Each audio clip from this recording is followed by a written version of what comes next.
welcome to Baldwin's Facebook Live. I am so excited to be sitting here with two of Baldwin's fantastic faculty. Welcome Terri Wiley and Maggie Epstein, respectively from our English and Science department. We're here to talk today about our Interdisciplinary Institute, which will launch in just a few weeks. And you guys have one of our IT courses this year, right? We do.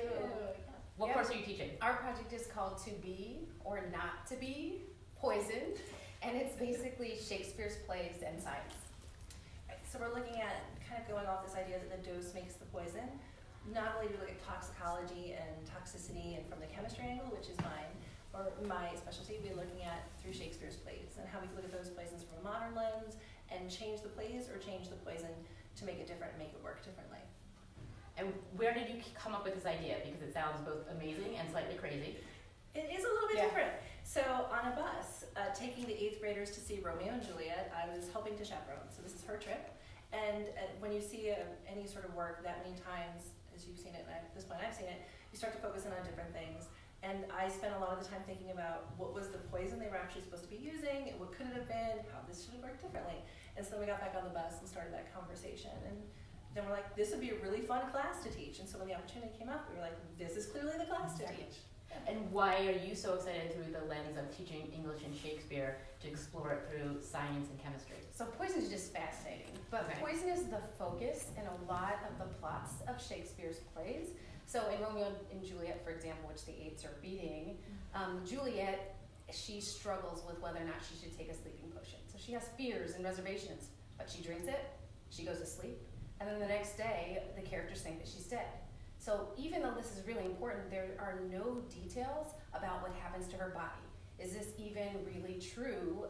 Could it exist? So the girls in the class will study what is the modern day equivalency of the potion, what are the true effects on the body, and then they'll present it to the class. Right, and we'll actually look at what it means, what is a poison, and honestly, it's really hard to define. It's a word everybody knows, but not really. So anything can kind of become a poison, and so we're going to look at what dosage means, and then do some really straightforward chemistry labs that are exciting we don't get to do in the normal science curriculum. So using different household materials or different actual poisons to see what it means to change the dosage or to change over time, and so mixing that in while studying the Shakespeare. So what Shakespeare specifically will they be studying, and then what science are they going to overlay to experience the Shakespeare in a new way? So the girls will actually be in groups and they'll get to choose. So there are various parts where there are different, there's a lethal poison in Romeo and Juliet, there's a sleeping potion in Midsummer Night Dream, there's a potion that goes in the eye that makes the first person that a character sees fall in love with him. There's some other ones, but the girls will get to choose. Also in Romeo and Juliet, there's a conversation with an apothecary who says the lethal poison is like deadly and I get in trouble for this, and there's a conversation for the girls to actually research, well, what makes it lethal, what makes it illegal? Right. So they'll get to choose. And there's an LD50 is what we call it in science class lab. An LD50 lab is something's considered lethal if it kills off 50% of your population. So we're looking at brine shrimp, not people, but looking at that idea of LD50, which can be applicable through a lot of different science. So then, just to wrap up, because unfortunately we can't take all your time, I want to take the class, I know the kids do too.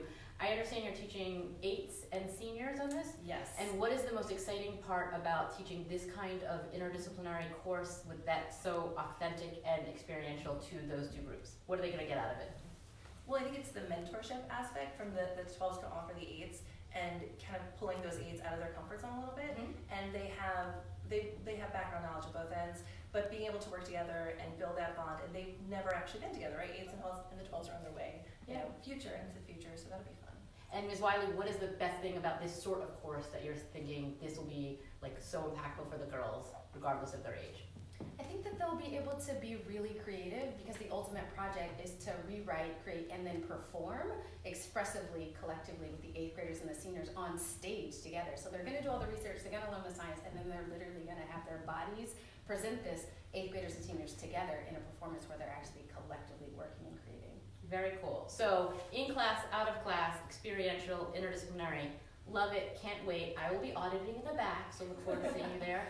And look forward to introducing many new other I2 seminars and sessions that will be launching next month, a few weeks' time. So thank you guys for joining us, and look forward to hearing more from everyone in the weeks ahead.